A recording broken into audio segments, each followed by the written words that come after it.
Ahmadinejad, and we'll come back to him in a little while, who actually come out and say Israel should be destroyed. Yeah, okay. And people tend to write him off because, he looks funny and talks funny and comes from the country that America should have actually attacked, etc., etc. But I don't even think we should laugh him off, but I want to start out with him because he's the most obvious example. I want to give you other examples in which, in rational, respectable, even intellectually sophisticated circles today, Israel is the only country on the face of the planet, the right of which to exist, whose right to exist is actually the subject of discussion among respectable company. In other words, Israel was created the same year basically as India and Pakistan. India and Pakistan are a little problematic. It's a little brooded, sort of brewing nuclear confrontation there. They're not exactly bastions of civil rights and of multiculturalism and a whole bunch of other things. And yet you never hear anybody suggest that what was done in 1947-48 with India and Pakistan was a mistake and that it should be undone now. You just never hear that said. When George Bush decided that Iraq could no longer continue the way it was going, the attack on Iraq, as he said to the American people, was about returning Iraq to its rightful owners. That was his line. The fact that they don't among themselves know exactly who the rightful owners are just made things a tiny bit more complicated than he expected. But it was never about destroying Iraq. When North Korea went nuclear, from which it may or may not be backing down, but that's not the point. When North Korea went nuclear, despite the international community's protest that it not do that, nobody said, therefore, North Korea doesn't have a right to exist. There's only one country on the face of the planet about which people discuss does it actually have a right to exist. There's something perverse about that. And we need to try to understand why that is and what purpose it serves.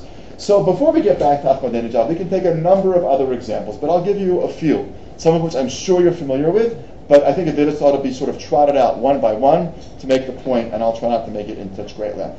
So you can take Tony Judt, who I'm sure some of you know of. Tony Jut's in the faculty of NYU. How many of you are familiar with the whole Tony Jut thing, just so I know?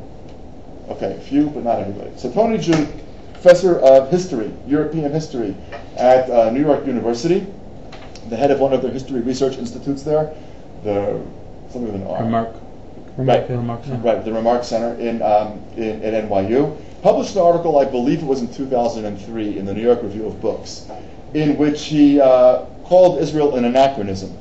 And what he said was basically, the idea that peoples can create states for themselves is not really a bad idea. And the truth of the matter is that all across Europe it was done throughout the 1800s, and it was done in the early part of the 1900s too. There's only one little problem with Israel.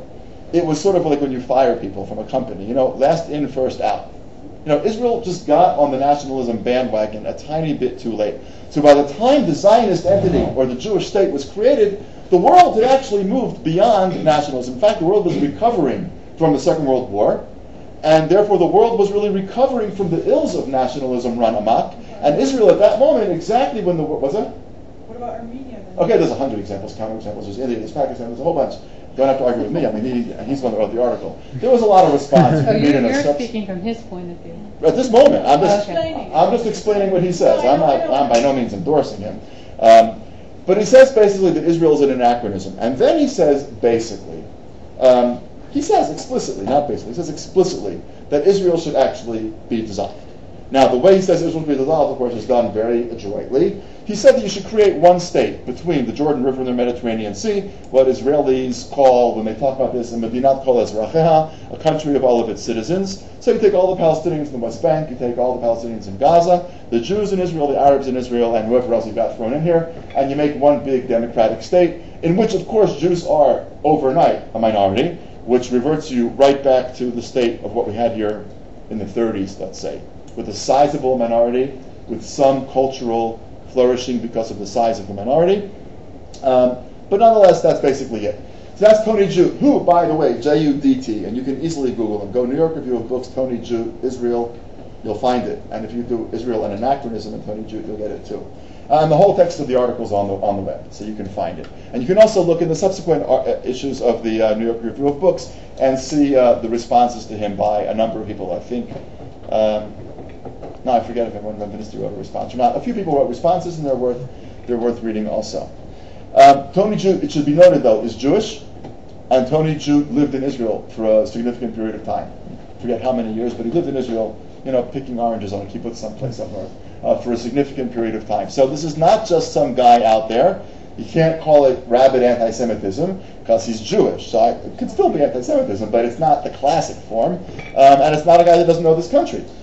Right? So this is not born out of ignorance, nor is it born out of classic anti-Semitism. It's something much more problematic than that. Because he's lived here, because he's Jewish, because he claims to be a committed Jewish person with a lot of positive Jewish sentiments, and yet he thinks the time for the country has come and gone, because it's a source of endless conflict, because you're never going to resolve this question about Palestinians and Israelis as long as it exists, and therefore the natural solution is one country between the Jordan and Mediterranean, boom, there'll be peace, everybody will be happy. There'll be no Jewish state, but what can you do? You can't have everything. That's Tony Jude. All right? I don't know how many of you know who this guy Justin Gardner is. He's the author of Sophie's World. Not Sophie's Choice, but Sophie's World. Sophie's World was a novel. He's a Norwegian, if I'm not mistaken, a Norwegian author, but also one of Norway's most important public intellectuals. Okay? And he's a real serious public intellectual. He's a very, very smart guy, not Jewish. His first name ends with Stein, not his last name. So that's what, doesn't count. Make yourself comfortable. Hi. So in any event, he published a very, very well-known piece which came out about exactly a year ago.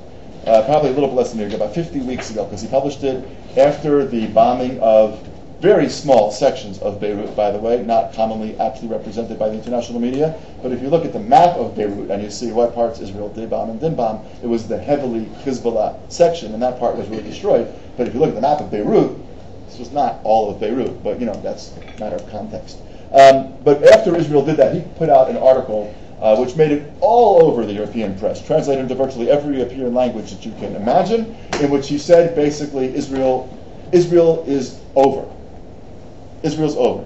He said, and I quote verbatim, "The state of Israel as we know it is history." That was it, is history. Okay? It should be. No, it should be history.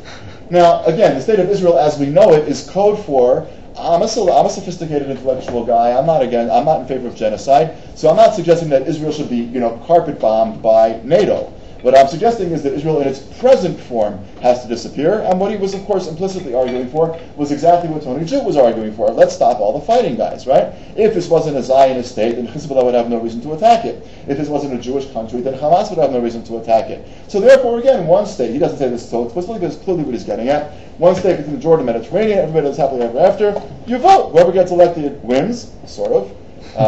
But again, so here's another public intellectual in the form of a Norwegian author who may not be known to most of us as Americans because we tend not to know much about European public intellectuals. I mean that really very seriously. I mean, most people in America, even Jews, have no idea who Alan Finkielkraut is, for example. I mean, they have just no idea, even though he's probably one of the world's greatest living intellectuals. Most people, did he speak to you guys? Well, we're great fans of his book, The Imaginary Jew. Yeah, he's just really incredibly important intellectual. But again, I use him as an example of an incredibly important person who a lot of people in America, even sophisticated intellectual people, simply have never heard of. It's just the Atlantic Ocean is a big divide, and Americans don't cross it as easily as others do. So there's Tony Jude, there's Justin Gardner, there's a guy that you've probably heard of, a peanut farmer from Georgia, who did very well for himself. And when you write a book, without getting into the content of the book, which we're not going to talk about tonight, but the mere title of a book called Palestine, Peace or Apartheid, right? That's a problematic title. And in order to understand why that title is problematic, you have to, I know you know this, but I'm sort of belaboring the obvious to make the point, right? Apartheid is a word that has been only used really seriously with regard to one country. And that country, it's very important for you to understand, that country was destroyed. That country doesn't exist anymore. I know there is still a country called South Africa. I'm quite aware of that. It's not the same country. It has the same name, and it's on the same territory, but it's not the same country. Its system of government and its conception of citizenship is entirely different. Entirely different. And that country collapsed, not because F.W. de Klerk woke up one morning and said, you know what? I bet you Nelson Mandela is a really good guy, and if I just let him out of jail, we could probably be friends. That's not what happened. What happened was his country, you should forgive my, I'll say it more nicely, his country was circling the drain. The international community had put enough pressure on the former South Africa to make it basically untenable. It was untenable economically, it was untenable academically, it was untenable athletically. They were barred from this and from that and everything else. The country was collapsing in on itself.